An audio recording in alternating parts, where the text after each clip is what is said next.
Madame la Présidente, avant de commencer mon intervention, tout d'abord, je voudrais porter un petit peu l'intervention sur la délibération 38 et 40. Donc il est possible que je dépasse d'une minute ou deux. Les deux délibérations qui nous sont présentées portent sur l'une sur la mise en place du pacte d'investissement régional dans les compétences et pour la seconde sur le pacte territorial d'insertion des Pyrénées-Atlantiques. Ces deux textes sont portés par la même ambition, placer la formation professionnelle au cœur de la politique régionale de développement économique de notre région et ne plus laisser personne sur le bord du chemin de la qualification et de l'emploi. Par ailleurs, ils s'inscrivent dans le droit fil de la loi pour la liberté de choisir son avenir professionnel, votée le 5 septembre dernier, dont l'objectif est de transformer le système de formation professionnelle et de son financement. Cette loi censée remédier à l'échec de la formation professionnelle et de l'emploi risque de mettre en place une série de mesures aussi coûteuses qu'inefficaces. Ainsi en est-il du pacte d'insertion régionale, dont la forme semble être un décalque des plans précédents, censé améliorer la situation des chômeurs et faire de la formation la pierre angulaire de la relance économique. Pour mémoire, rappelons ce triste constat d'échec qui, de plus 500 000 en plan 165 000 et en 80 000 formations supplémentaires, n'a mené à rien, si ce n'est à multiplier les travailleurs précaires, qui, de TUC en CES, n'ont réussi qu'à faire baisser artificiellement les chiffres du chômage pour créer des catégories de sous-emploi peu qualifiés et précaires. Le pacte d'investissement dans les compétences entre la région et l'État, qui nous est présenté aujourd'hui, doté d'une enveloppe de 502,4 millions d'euros sur la période 2019 à 2022, a pour ambition d'améliorer la qualification des jeunes et des demandeurs d'emploi en mettant l'accent sur la création de places de formation pour les chômeurs peu qualifiés, le développement d'actions pour les jeunes décrocheurs, des actions de préparation, des dispositifs d'alternance et des actions ciblées sur un public particulier. Par ailleurs, la région prévoit d'investir 648 millions d'euros sur la même période pour la formation des demandeurs d'emploi. La région souhaite mettre en place 60 000 parcours de formation dès 2020. Pour cela, elle entend favoriser deux axes principaux. Proposer des parcours qualifiants vers l'emploi, renouvelés dans leur contenu, au regard des besoins de l'économie du temps réel de la façon prospective. Garantir l'action des publics les plus fragiles au parcours qualifiant par la consolidation des compétences clés. Permettez-moi de vous dire, Madame la Présidente, qu'au regard des enjeux de la formation et de la résorption de chômage, le pacte que vous nous proposez est très en dessous des besoins. En effet, il cible prioritairement les publics les plus fragiles et les plus éloignés de l'emploi. Comment faire d'une ambition aussi minimaliste le socle d'une refonte complète de notre système de formation?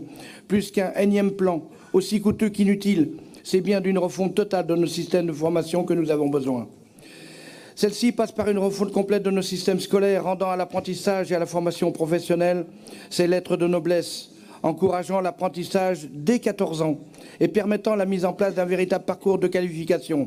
Pour cela, l'école primaire doit retrouver sa fonction de transmission des savoirs élémentaires, tant dans le domaine de l'apprentissage de la langue française que du savoir mathématique. 4 minutes, s'il vous plaît. Le collège unique, vecteur d'échecs à répétition depuis 40 ans, doit être abandonné, remplacé par un double cursus, filière courte, avec voie professionnelle et filière longue, préparant s'il vous plaît, pouvez-vous conclure? Vous avez dépassé votre temps, merci. Madame, il y a deux délibérations, c'est pour ça. Excusez-moi. Au lieu de cela, et alors que vous nous présentez souvent la formation professionnelle comme une voie d'excellence, le pacte régional que vous nous proposez place dans ses objectifs prioritaires la maîtrise des savoirs de base. Cette maîtrise, qui devrait être la base de notre système scolaire du premier niveau, signe l'échec de ce dernier, puisque 22% des jeunes de la classe d'âge 15 à 24 ans n'ont aucun diplôme. Cet échec patent de notre système scolaire est également marqué du sceau de l'incohérence, puisqu'à l'heure où les 80% d'une classe d'âge ont le baccalauréat, jamais nous n'avons eu autant de décrocheurs et autres inadaptés du système. Notre modèle scolaire souffre en effet du mépris dans lequel a été tenu l'apprentissage et la formation professionnelle. Il souffre également de la mixité culturelle qui fait que dans de plus en plus d'établissements, les élèves ne maîtrisent pas les savoirs de base pour la simple raison qu'ils ne sont pas français. Nous touchons là une question essentielle qui est d'ailleurs mise en exergue par la délibération sur le pacte territorial d'insertion des Pyrénées-Atlantiques. Celui-ci met en effet l'accent, au travers de sa fiche Action 15 sur une action concertée d'insertion pour les réfugiés.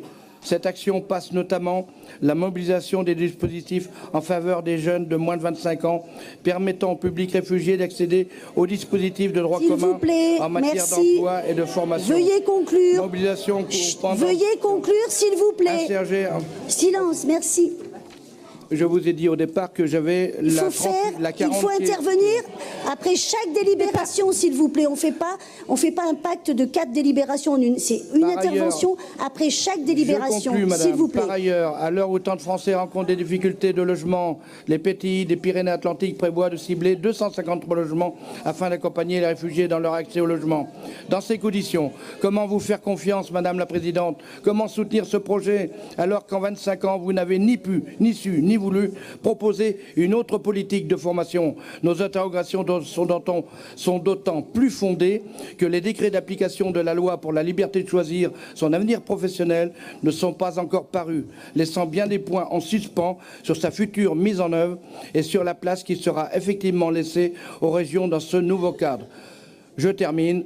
Pour toutes ces carences relevées dans votre projet ainsi que par la préférence étrangère qui l'érige en principe, le groupe Rassemblement national votera contre cette délibération. Merci de m'avoir écouté.